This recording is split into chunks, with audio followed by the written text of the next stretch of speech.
Thank you, welcome. Thank you for clicking on the next link. You're a sport.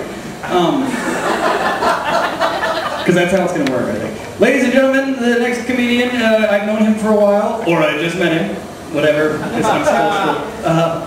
Excellent funny guy. Has been doing lots of shows. Mr. Mark Lucas, ladies and gentlemen.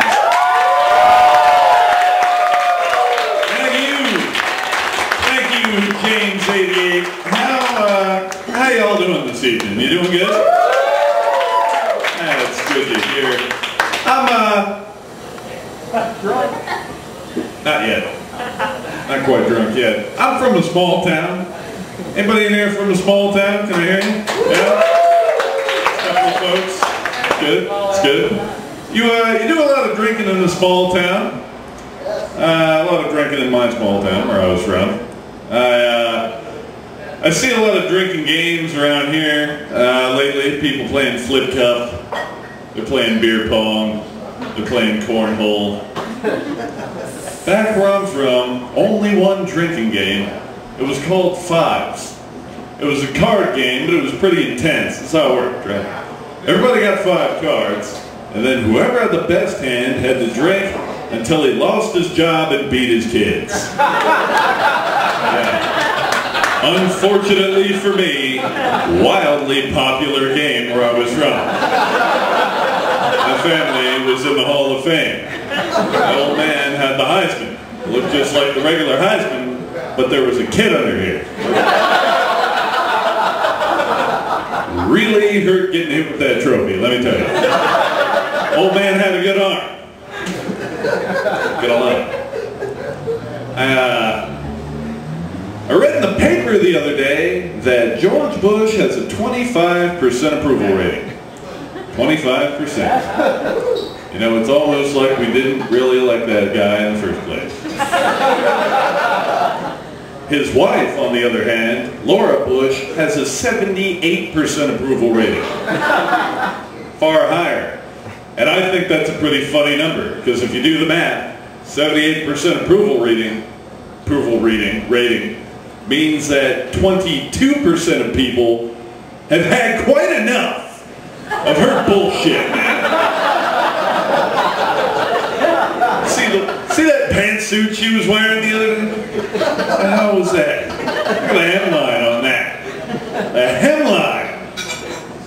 See the way she opened up that public library? I disapprove. I hit the red button. I went to a drive-through vacuum your car out place. You know what I mean? It's one of those things that, like, they got a big steel can, and then you put $900 in change in it, and you're provided 15 seconds to clean out the whole inside of your car. Right? And I belly up, I put it in. Apparently I needed 20 seconds. Had to make my way back to the change machine. Right? So I go over there, and while I'm there, I look to the side, and I see that there's an air freshener dispenser right next to it, and it's got 4 scents. It's got evergreen, and then it's got a red one that says cinnamon, a white one that says new car scent, and a star-spangled banner car air freshener that says vanilla pride. Really? Vanilla pride? That is just 2 synonyms away from a hate crime. You know, your car smells predominantly like vanilla, but do I detect a hint of racism? I only get that in this new model. Need to get a new form of transportation. I drive a Jeep, getting bad mileage. I get 12 miles a gallon. Tell me that doesn't hurt. That hurts at the pump, son. So, you know, I figure I'm going to get the alternative form of transportation. Got to get something sensible, you know. Time-tested classic. Doesn't use gas. Flying carpet, exactly. Exactly what I went for. I go to the drugstore, and they're out. You know, but they did have a flying Muslim prayer rug. It was alright, except I could only fly east.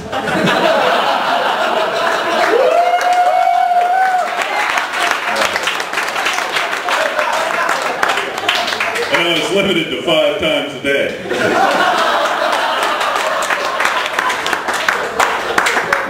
And I couldn't eat a rack of ribs on the damn thing for some reason. How do you even get a flying carpet for if you're not going to eat ribs on it? It's no brainer. Magic is cheaper than gasoline per gallon, but it is very hard to get your hands on it. Literally. It disappears and reappears in other places. It's very volatile. You spill it in your hat. You got rabbits all over your apartment. You know, I got some on my sleeve. I got scarves blowing out there. Oh, my buddy dropped a whole gallon of it on himself, sawed in half. We had to take the 2 halves, put them in separate boxes, make him wiggle his toes, then put them together and open it up. That's how we fix that. It's fortunate. Gallon of magic.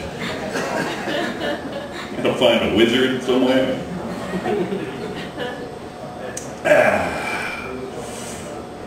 Not a scrappy guy. I don't really like to get in fights, you know.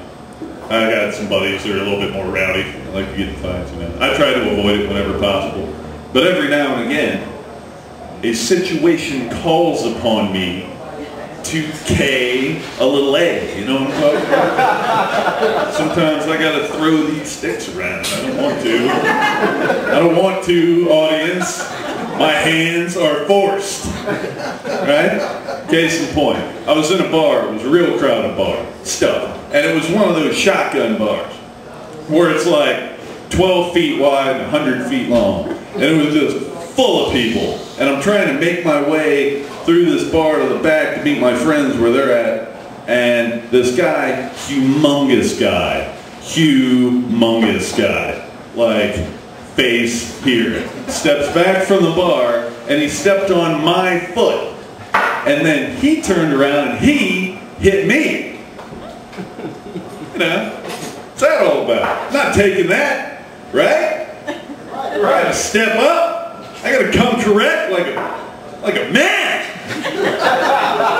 And I did.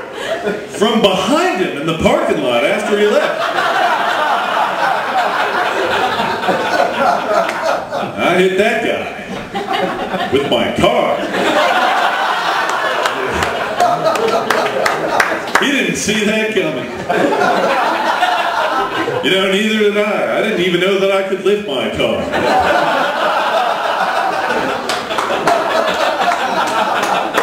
That's the second time I ever hit somebody with my car. First time I hit somebody with my car, I was driving my DeLorean. Yeah. Oh yeah. That baby going 85 miles an hour. Went down a little bit of a slope, sped up a bit, hit somebody in 1955. But it was Christopher Lloyd. So I was instantly transported back to the present day because the joke no longer made sense.